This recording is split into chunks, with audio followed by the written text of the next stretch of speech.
Vou convidar o pastor Fernando para chegar, para que nós possamos aproveitar bem, né, a vinda dele. Um amigo de longa data, né, pastor que cuidou da minha família por muito tempo, ele com o pastor Geraldo. E nós somos gratos a Deus pela sua vida, sua esposa Patrícia, né, filhos, netos, né, a Thalita sempre nos ajudou, né, servindo na igreja central, servindo no distrito, né, hoje ela está lá com o seu esposo na igreja Nazareno do Carlos Lourenço, né, servindo a Deus, e uma família abençoada. E eu quero pedir, estenda suas mãos para cá, vamos orar. Pode vir aqui, vamos orar pela vida. Vou pedir para a pastora Carmelo, orar pela vida de vocês, mas nós louvamos a Deus. O pastor Fernando é o pastor dos pastores aqui da nossa região toda, um servo de Deus, né? Sempre quando há algo necessário, a primeira coisa é vamos orar, vamos colocar para o Senhor vai dar direção, o Senhor vai cuidar. E a semana mesmo, estava lá no encontro de pastores, né? E um pastor falou assim, né, eu louvo a Deus pela vida do pastor Fernando, porque tudo que eu precisei, ele me ajudou. Ele falou, a gente precisou até financeiramente lá na igreja, e a princípio ele me deu uma bronca, mas depois, né, é como um pai, ele me ajudou naquilo que eu preciso. E o distrito sempre tem apoiado as igrejas, né? É um escritório, a Igreja Nazarena funciona, tem um escritório e hoje cuida de mais de 70 igrejas aqui na região. E o pastor é o nosso líder. E tudo que a gente precisa, ele tem apoiado. Quando não tem, vamos orar, Deus vai prover, Deus vai ajudar. E assim, Deus vai abençoando cada igreja e dando essa liberdade para que cada igreja, às vezes, seja diferente. As igrejas Nazareno não são todas iguais, sendo cada igreja seja diferente, com a cara do seu povo e servindo e alcançando vidas na cidade. Às vezes nós vemos a Igreja Nazareno hoje, ela não está só na Igreja Nazareno, né? Tem muitos nazarenos em outras igrejas, né? Em outras igrejas.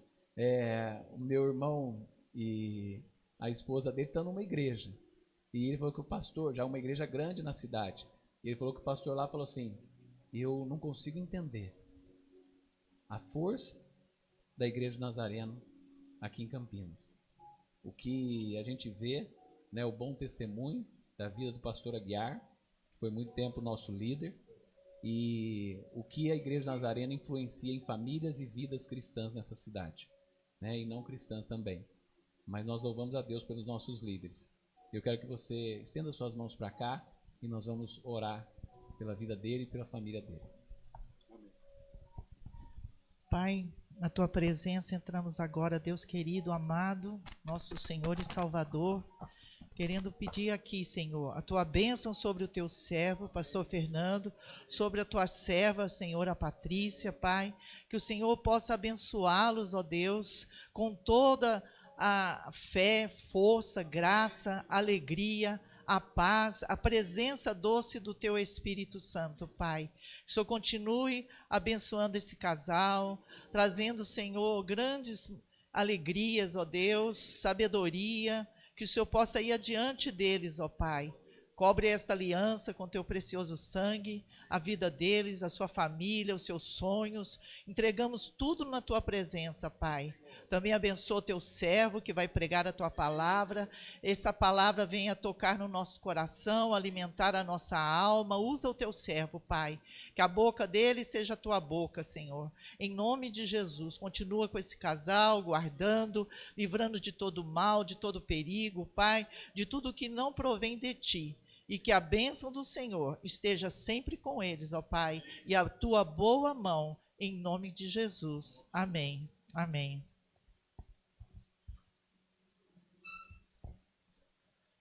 Bom dia na paz do Senhor Jesus. Uma grande alegria para mim e minha esposa. Saímos de casa nessa manhã com alegria, vimos para a igreja, para esse tempo de comunhão, de sermos bem recebidos, de rever alguns que eu já conheço há muitos anos, há décadas, outros que estou vendo pela primeira vez nessa manhã. Eu louvo a Deus mesmo por vocês, né? Esse lado aqui, essas duas amigas aqui, conheço desde Eu ia dizer Júnior desde que nasceu, olha, já foi lá, eu louvo a Deus. E porque na minha vida tudo é pela graça do Senhor Jesus. É milagre da graça do Senhor. Claro que nós cantamos aqui, vou lutar e vencer, mas para vencer nós temos que lutar. Vou plantar e colher. Para colher nós temos que plantar. Mas se não fosse o Senhor na sua graça na minha vida, né? Primeiro a salvação dos meus pais. Meu pai era de uma família onde todos os homens eram briguentos e mulherengos. Tanto que boa parte dos homens morreram envolvidos em função de briga com outros homens ou pelo alcoolismo. Meu pai quebrou isso. Ele foi o primeiro homem, primeiro dos filhos, a se converter ao Senhor Jesus Cristo.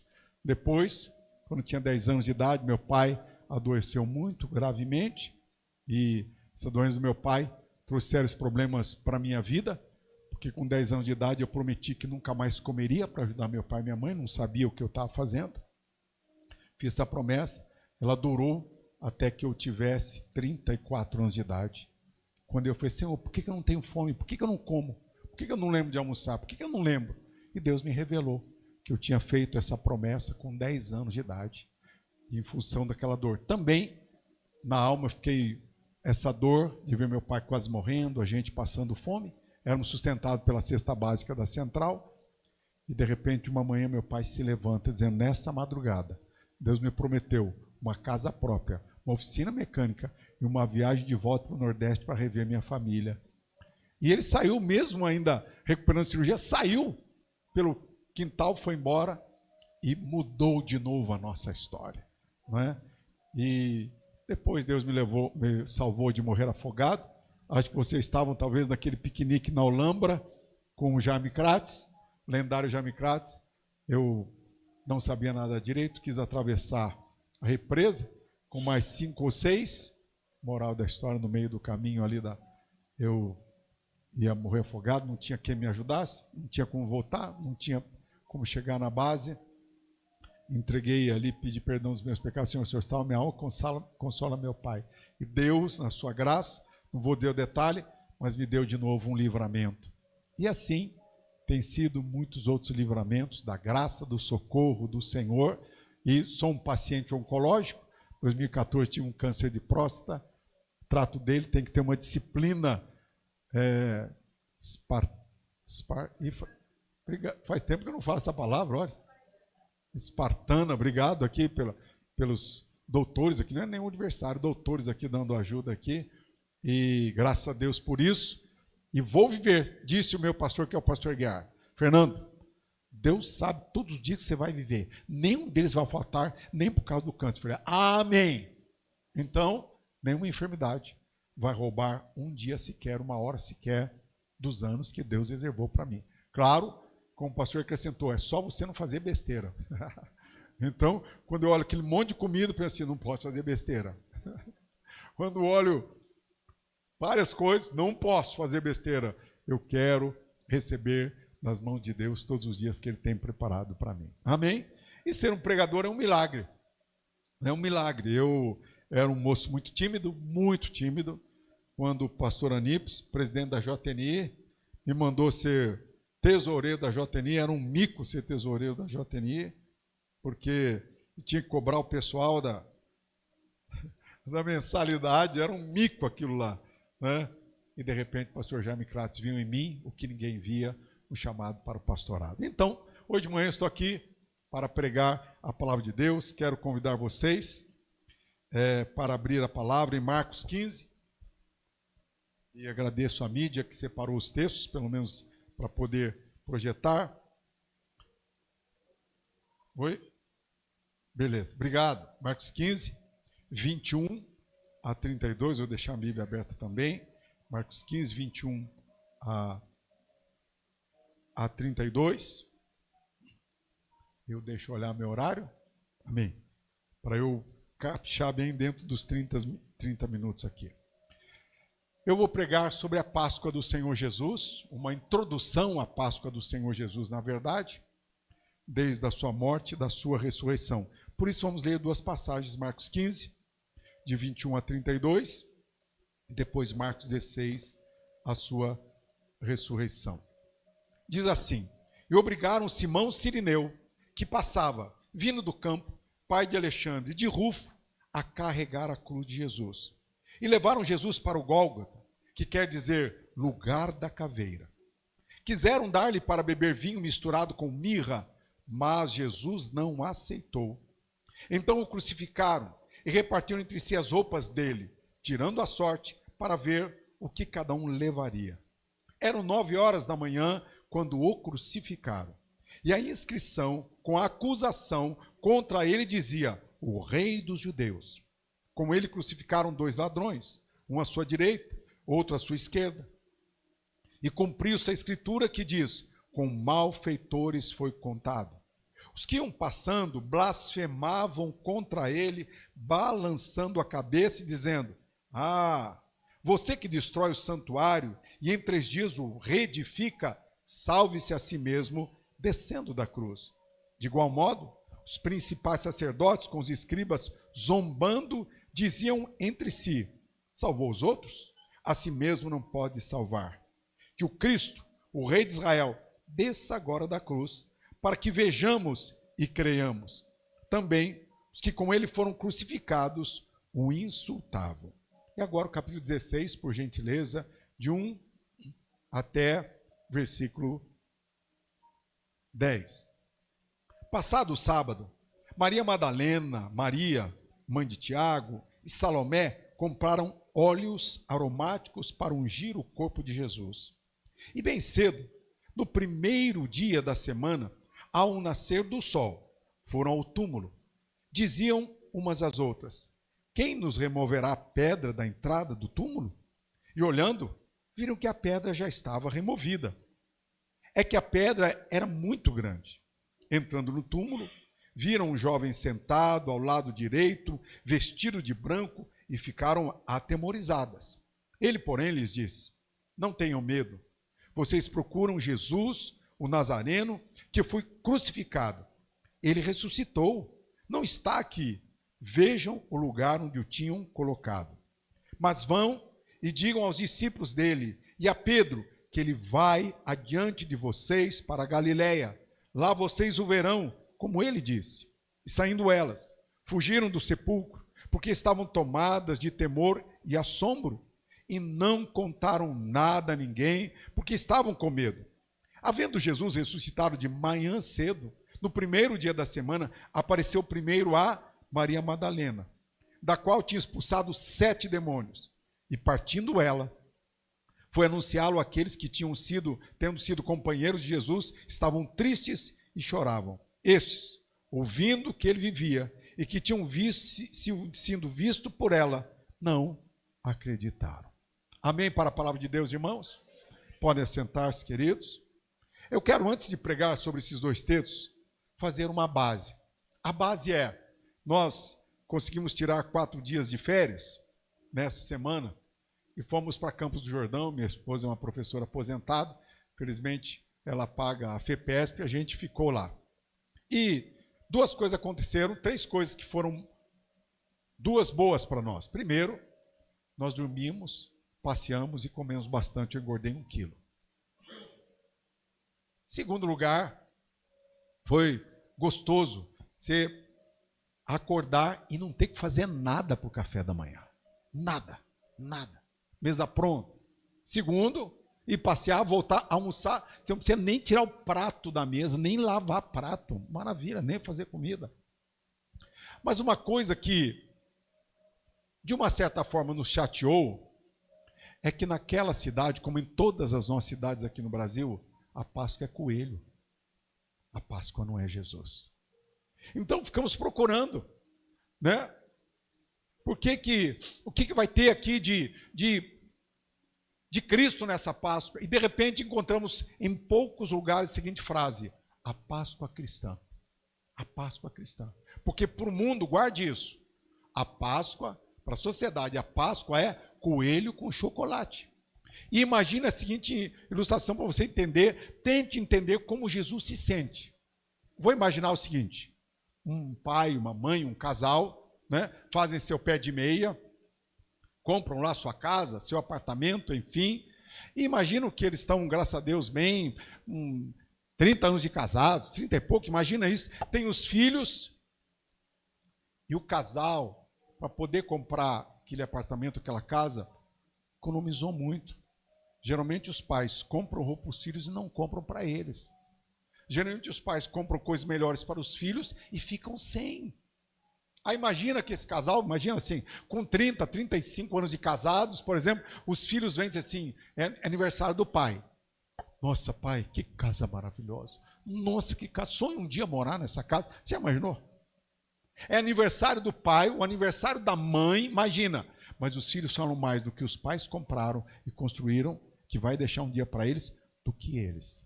Jesus veio, deu a sua vida para nos livrar do diabo e do nosso próprio pecado. E a gente celebra como sociedade um coelho. A gente celebra no dia da Páscoa chocolate. A gente fica mais interessado em chocolate e no coelho. Então guarde uma coisa, um breve histórico. Em primeiro lugar, a Páscoa teve sua origem no povo judeu, quando eles foram escravizados lá no Egito. Uma coisa boa, uma coisa abençoada, que foi José ter sido enviado para o Egito, vendido, na verdade, para o Egito, e ele cresce ali, se torna o governador ali do Egito, né? E depois ele salva a sua família da fome, e o seu povo, sua família cresce, mas de repente uma coisa que era bênção se tornou um problema. E foi bênção ir para o Egito, mas de repente o Egito os escravizou. E a Páscoa aconteceu, é descrita no livro do Êxodo, em particular no capítulo 12, quando descreve que o Senhor disse, olha, o anjo da morte vai passar e vai condenar os filhos daqueles que escravizaram vocês. E na frente de cada porta, de cada casa, de cada lar, não tinha apartamento naquela época, cada apartamento, quando tiver o sangue do cordeiro, que vocês irão sacrificar naquela noite, o anjo da morte não entrará. Portanto, a Páscoa foi a passagem do anjo para castigar ali as pessoas, as famílias do Egito, e onde tivesse o sangue do cordeiro na porta, ali, o anjo não entrava. Isso foi chamado em hebraico de a passagem, que tem duas etapas. A passagem do anjo, que o sangue do cordeiro os livrou da morte. E quando nós chegamos no Novo Testamento, fazendo um resumo nessa introdução, quando chegamos ao Novo Testamento, em particular, João 1, 29, se a lista de texto estiver pronta, João 1, 29, se tiver, diz assim, não é? No dia seguinte, vendo João, vendo que Jesus vinha na sua direção, João disse, eis o Cordeiro de Deus que tira o pecado do mundo. A primeira Páscoa, o Cordeiro lá no Egito sacrificou, livrou as famílias dos judeus da morte. Agora, no Novo Testamento, na Páscoa de Cristo Jesus, na Páscoa cristã, porque a Páscoa da sociedade é o chocolate e o coelho, mas na Páscoa cristã, é isso. João, o último profeta, que traz o link do Velho para o Novo Testamento, ele disse, no dia seguinte, vendo Jesus vir em sua direção, para cumprir a vontade do Pai, João disse aos discípulos, eis o Cordeiro de Deus que tira o pecado do mundo. A Páscoa, portanto, para nós, é que Jesus é o Cordeiro de Deus que tirou e que tira o pecado do mundo. Amém? O sangue de Jesus já passou na sua vida, amém? Está passando na sua vida, amém? Amém. Toda vez, irmãos, que celebramos a Páscoa, estamos trazendo ao mundo o convite de Deus para a conversão, para o arrependimento, a uma vida nova em Cristo. Em Atos 3,19 está escrito o seguinte, arrependei-vos, pois, e convertei-vos, para que sejam apagados os vossos pecados, e para que venham assim os tempos de refrigério pela presença do Senhor. Portanto, quando nós cristãos, não o coelho, não o chocolate, celebramos a Páscoa, irmãos, nós estamos trazendo de novo o convite do Senhor para o mundo, arrependei-vos, se convertam, para que sejam cancelados os seus pecados, como um dia também nós nos convertemos. Eu sempre lembro para a minha família, que eu fui criado na igreja, mas na adolescência, 12, 13 anos, eu virei um Elvis Presleyiano. E ouvia dia e noite aquele negócio. Ignorante, não sabia inglês, ignorante, né? Mas eu depois vi que Elvis significava rock, sexo e drogas. Tem alguma coisa boa nisso? Para disfarçar, de vez em quando, ele tinha sido da Assembleia de Deus Teodoro, para disfarçar, colocava um hino de vez em quando. Terminando o show, com droga, com sexo, terminando o show, colocava um hino para amenizar a consciência culpada dele. Aí os crentes achavam, tá vendo? Aí, canta hino, canta hino. Mas na verdade, ele foi meu ídolo por um tempo. Ídolo. Me esfriei com Deus. Na igreja corpo presente, mas esfriei com Deus. Até que um dia, felizmente, num acampamento lá em Serra Negra, o Senhor falou comigo. Eu vi que eu precisava de Jesus, não era do Elvis Presley. Não era do rock, sexo e drogas. Eu precisava, era da purificação, do perdão, de uma nova vida, de um novo coração, de um novo Espírito em mim, o Espírito Santo do Senhor. Voltei para casa e tive que jogar algumas coisas fora. Porque até então eu cantava o My Way, peito cheio, até descobrir. Aí então fui ver o inglês, até descobrir que My Way, a moral da música é: eu fiz do meu jeito. Eu fiz do meu jeito. Quando Jesus entra na nossa vida, nós não fazemos mais do nosso jeito, nós fazemos do jeito de Jesus que o Espírito Santo põe em nós. Amém? Terceiro lugar, irmãos, a Páscoa mostra que o sofrimento e a morte não são o fim, mas que em Cristo sempre há um recomeço com Deus. Por isso, João 11, 25, 26 está escrito: então Jesus declarou: eu sou a ressurreição e a vida. Quem crê em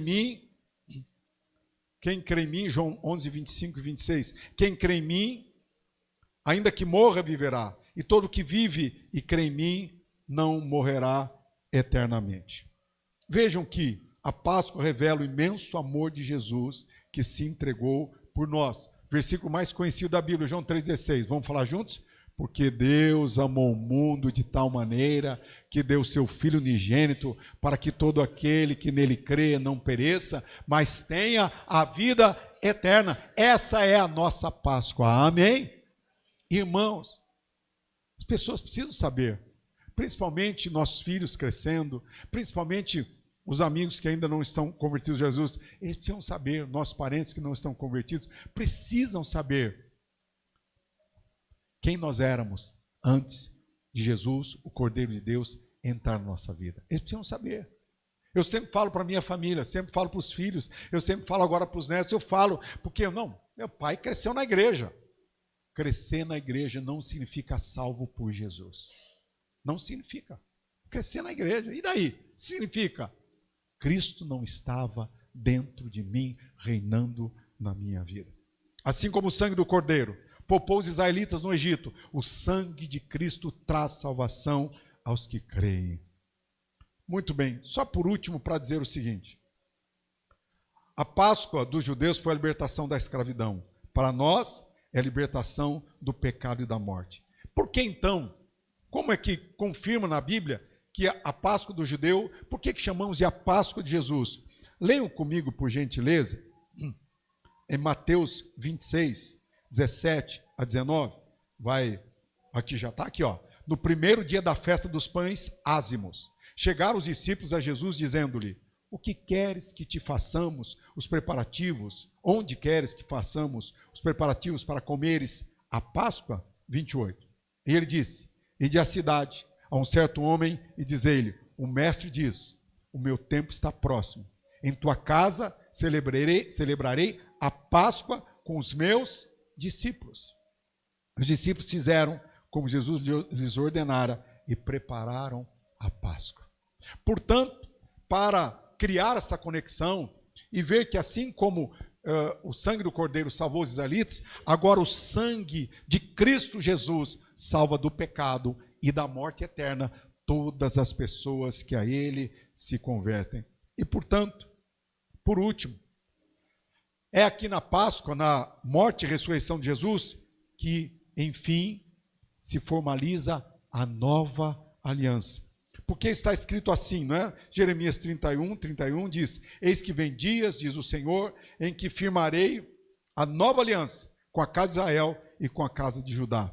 E em Lucas 22, 20, está escrito assim: do mesmo modo, depois da ceia, pegou o cálice dizendo: este cálice é a nova aliança no meu sangue derramado por vocês. Irmãos, isto é o que a Páscoa é para nós. Amém?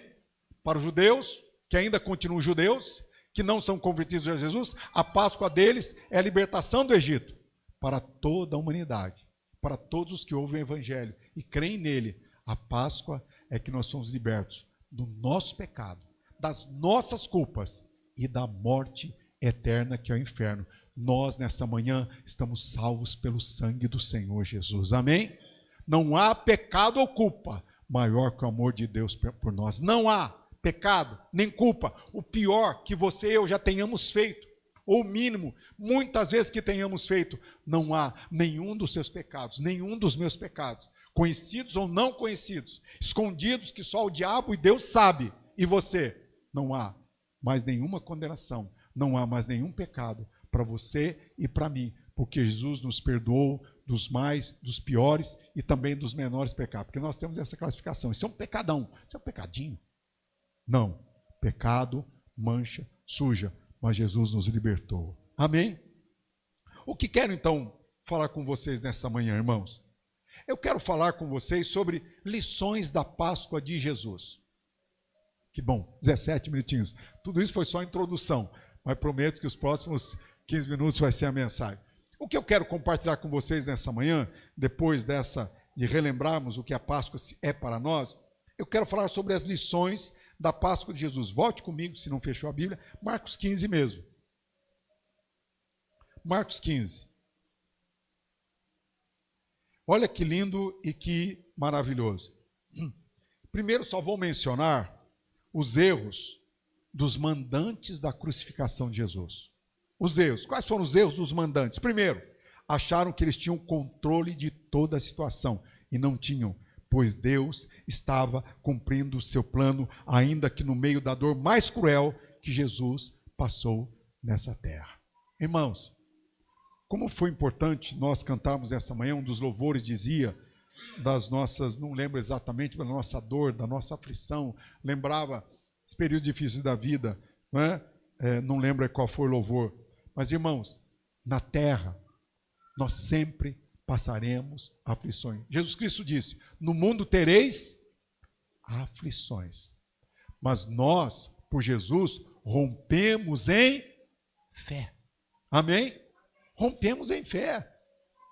Vejam que, mesmo quando você achar que o mundo, que a sociedade está dominada pelo mal, pelo pervertido, pelo maligno, guarde uma coisa: se você está no reino de Jesus, quem vai dar a palavra final em cada área da nossa vida não é o maligno, não é o governo, não é nenhuma autoridade, não é nenhum rei da terra, é Deus, o nosso Pai Celestial. Mesmo quando passamos por dor, mesmo quando passamos por perdas, mesmo quando passamos por horrores, levante os seus olhos ao céu e olhe para Jesus dizendo assim: eu sei, meu Pai, estou passando por injustiça, estou sofrendo a maldade, a malignidade do mundo, porque sofremos a injustiça, a maldade, a malignidade do mundo, mas guardemos uma coisa: mas Deus está fazendo a sua vontade na nossa vida. Segundo o erro dos mandantes da crucificação de Jesus, eles acharam que estava tudo saindo como eles queriam. Não, vai dar certo, ele vai ser crucificado, ele vai morrer, vão colocar lá uma pedra grande no túmulo dele, ninguém vai poder nem roubar o corpo dele. Acabou com o cristianismo. Acabou. Na verdade, não estava saindo como eles queriam, estava saindo como Deus já tinha profetizado. Profetizado. E com a sua graça, com o seu amor, com a sua misericórdia, né? Terceiro lugar, eles chamaram Jesus de Rei dos Judeus. Notaram que isso foi para caçoar de Jesus. Rei dos Judeus. Quando, na verdade, Jesus é o Rei dos Reis. É o Senhor dos Senhores. É o Rei do Universo. Como o pastor Edmur abriu o nosso culto lendo o Salmo 148. Os céus, a terra, os mares, o que tem dentro do mar, o que tem sobre a terra, o que tem nos céus, o que conhecemos, o que desconhecemos. Tudo. Jesus é o Senhor, é o Rei de todos. Mais um erro dos mandantes da crucificação de Jesus. Levaram toda a multidão a se levantar contra Jesus. mas ninguém ali procurou saber de que lado Deus estava. Olha só, eles conseguiram levar a multidão do lado deles, no voto deles, crucifica-o, crucifica-o, crucifica-o, Pilatos e todos, os sacerdotes, e a multidão entrou naquela onda. Infelizmente, nenhum deles perguntou de que lado Deus está. Eu quero deixar isso com você, nas decisões que você tem que fazer na sua vida, e sempre teremos até a partir, sempre em oração pelo Espírito Santo, pergunte, Senhor, de que lado o Senhor está?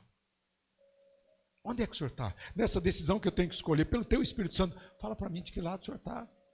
Onde é que é o caminho do Senhor? Onde é que o Senhor está? Porque às vezes, irmãos, como foi naquele momento, Deus estava com o crucificado, o envergonhado, o injustiçado. Deus estava com ele, com Jesus. Não estava na mesa dos poderosos, não estava na roda dos poderosos. Então a nossa pergunta sempre tem que ter, Senhor, de que lado o Senhor está? Onde o Senhor está? O último erro dos mandantes, pensaram que poderia encerrar todo o processo usando seus recursos, mas há um mundo onde opera os anjos e os servos de Deus, e é Ele que tem a palavra final. Amém? Há um mundo onde quem opera, os anjos de Deus, os servos de Deus, a vontade de Deus, é Ele que tem a palavra final. Muito bem.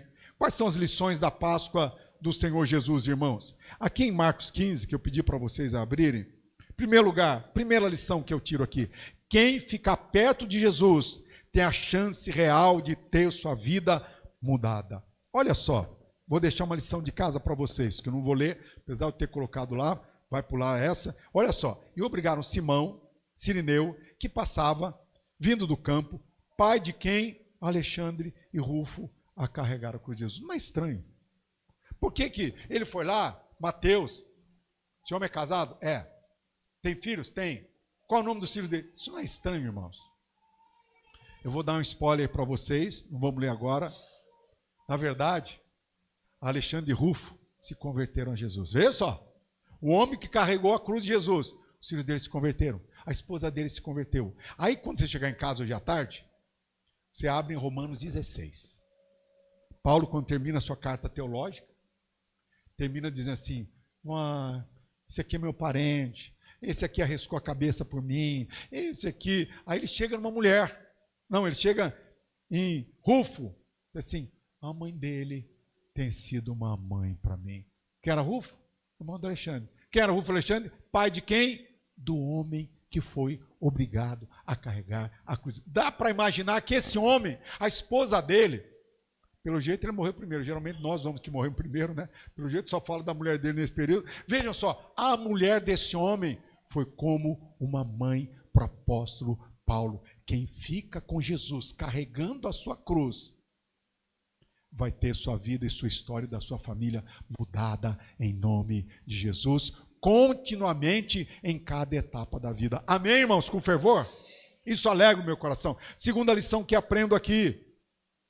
Como pode um corpo limitado como o nosso, tendo um corpo como o nosso, Jesus não fazia nada por ele mesmo. Lembra que ele fazia a vontade do Pai, mas o Pai o salvaria. Versículo 30. Diz aqui, no versículo 30, é isso? Diz assim, salve-se a si mesmo, descendo da cruz. Jesus não precisava salvar ele mesmo. O Pai é quem o salvaria. Queridos irmãos, passamos por muitas situações difíceis nessa vida que nada podemos fazer apesar de termos o Espírito Santo. Mas o Pai está conosco. Confesso para vocês que até hoje, uma das coisas que fazem doer o meu coração é a morte de amigos e amigas, de irmãos e irmãs, antes do que eu considero o tempo para morrer. Para mim, é para morrer depois dos 80. Aí quando tem uma amiga que morre com 50, quantos anos tinha a esposa de Uquias? 57. Quando tem uma amiga que vai fazer um exame, sai dali morta, não abala a minha fé, porque eu sei que ela era salva, eu sei que ela foi morar com Jesus, tenho total certeza, Mas eu pergunto, Senhor, por que ela morreu antes da hora? Porque para nós tem uma hora. Para mim tem uma hora. Em 2014, quando deu o câncer de próstata, um médico fez uma boa pergunta para mim. Se Deus ouviu, disse assim, quantos anos você quer viver? Eu estava com 54, irmãos. Quantos você quer viver? Não sei. Pode pensar. Estava eu e minha esposa. 80. Nossa, 54 para 80 é bastante. 80. De onde você tirou isso? Ah, meu pai morreu com 80.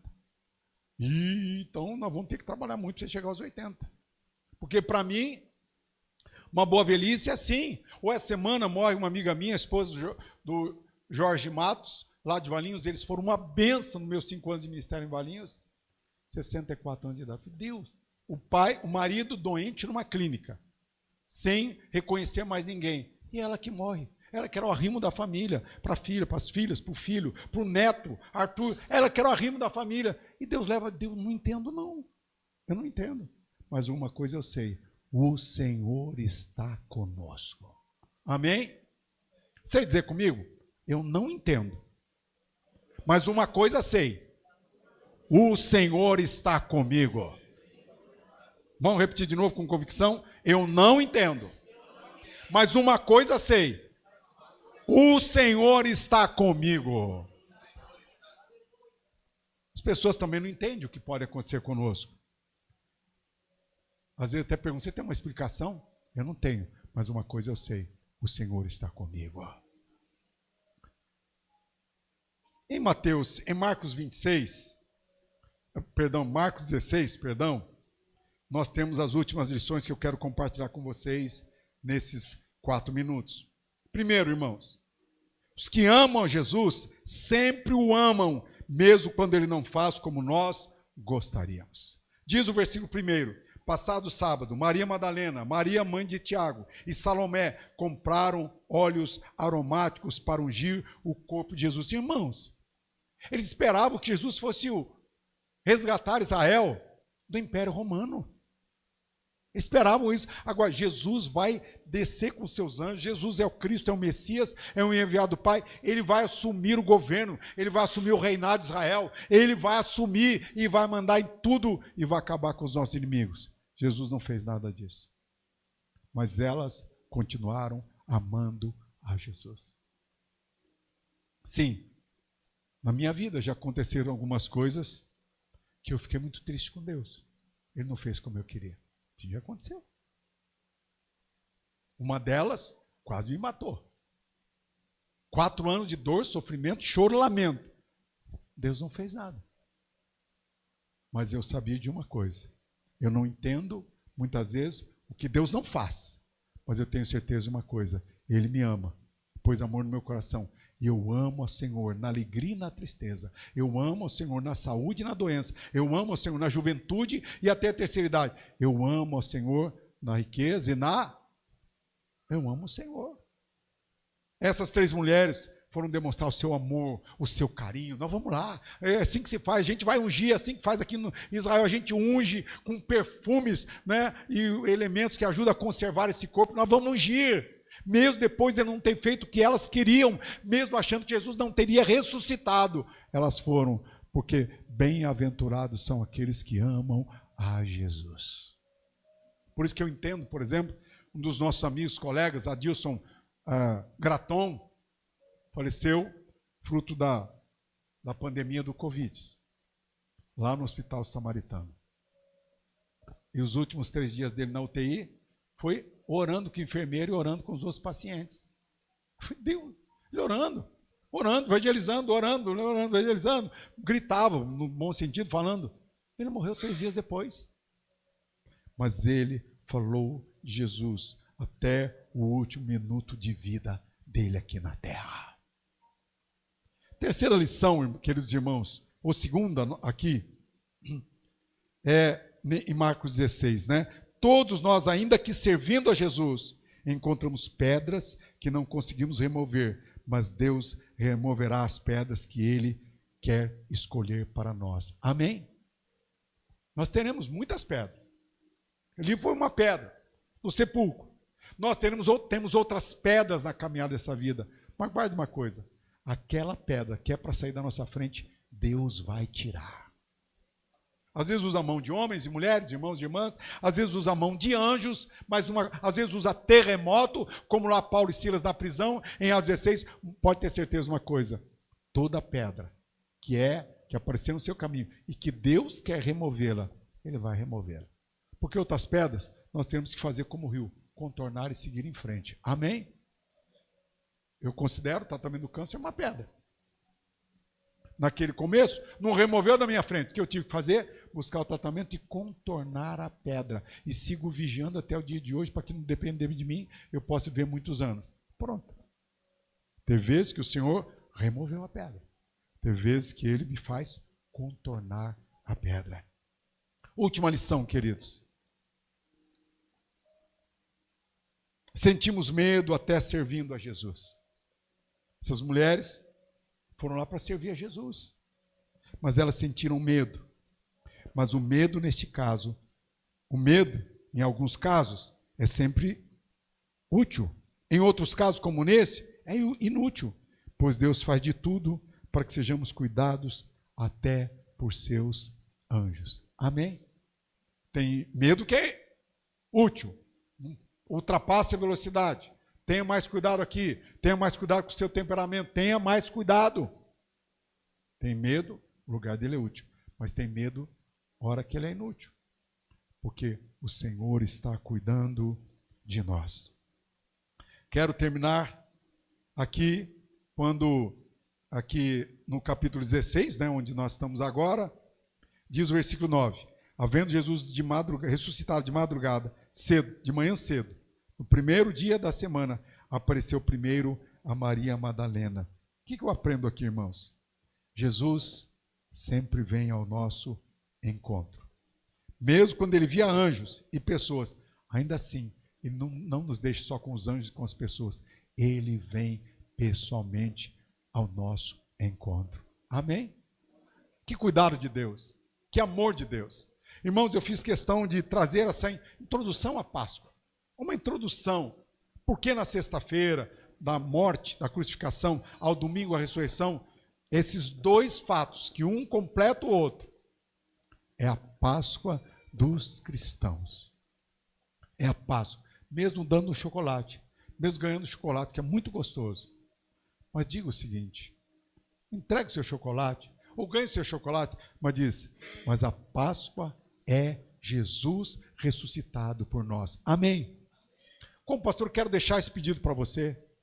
Hoje mesmo, os filhos vão almoçar lá em casa. A gente não comprou ovo de Páscoa, em protesto. A gente comprou chocolate.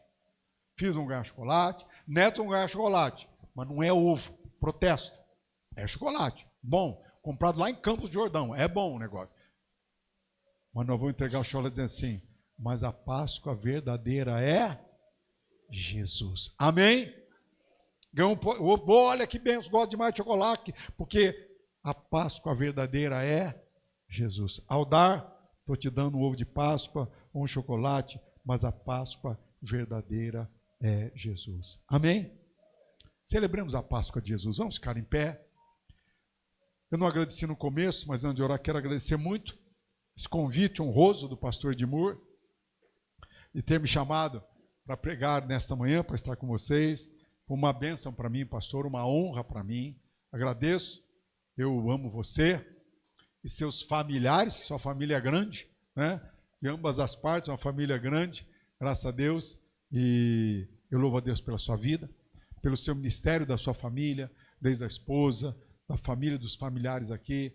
Eu louvo a Deus por sua vida e louvo a Deus por essa igreja, por cada membro, pelo casal recém-casado. Irmãos, tem que ser crente, vocês concordam comigo? Casal ontem no domingo está na igreja, irmãos. Você é crente, está de brincadeira. Vocês concordam comigo? Irmãos, vamos bater palma esse casal, irmãos. Imaginou? Não, domingo, casamos ontem, vamos ficar dormindo até 10 horas da manhã. Nada, vem para a igreja. Porque nós amamos a Jesus. Nós adoramos Jesus. Para nós, servir a Jesus, amar a Jesus, estar com os irmãos, não é sacrifício, é alegria. Amém? Incline a cabeça, vamos orar, depois do Ministério do Louvor vai nos conduzir. Senhor Deus e Pai, a Páscoa de Jesus é o perdão dos nossos pecados, é a purificação do nosso coração, e Ele nos livra da morte eterna, da morte do inferno. Por isso que Ele disse: aquele que crê em mim, ainda que morra, viverá para sempre. Aleluia. Pai, queremos agradecer pelo Teu perdão, e queremos dizer ao Senhor, se nesta manhã, no meu coração, no coração de um irmão, de uma irmã, se tem um pecado, se tem uma culpa, se tem uma condenação que carrega, se tem algo que o diabo usa contra a gente, Pai, nós queremos receber o Teu presente, que é perdão. Nós queremos receber o Teu presente, que é vida eterna em Jesus. Queremos receber o Teu perdão, que é um novo coração. Teu presente, que é um coração puro, lavado, uma consciência sendo lavada pelo sangue de Jesus, como está em Hebreus, ó Deus amado. Queremos, ó Deus, viver a Páscoa de Jesus, porque Ele quer que vivamos a Páscoa da sua salvação por nós. Por isso que Ele disse: façam isso todas as vezes em memória de mim. Na verdade, Pai, no dia da ceia, todo mês, nós celebramos a Páscoa de Jesus, o Cordeiro de Deus que tira o pecado do mundo, o Cordeiro de Deus que tira o nosso pecado, que lança no mar do esquecimento, o Cordeiro de Deus que tira a nossa carne caída, corrompida, que precisamos estar crucificados com Jesus, como diz o apóstolo Paulo, ó Deus amado, para vivermos a vida em Cristo Jesus. Sim, recebemos essa Páscoa, recebemos o perdão, recebemos a purificação, recebemos um novo coração, recebemos uma nova consciência lavada, em nome de Jesus. Amém e amém.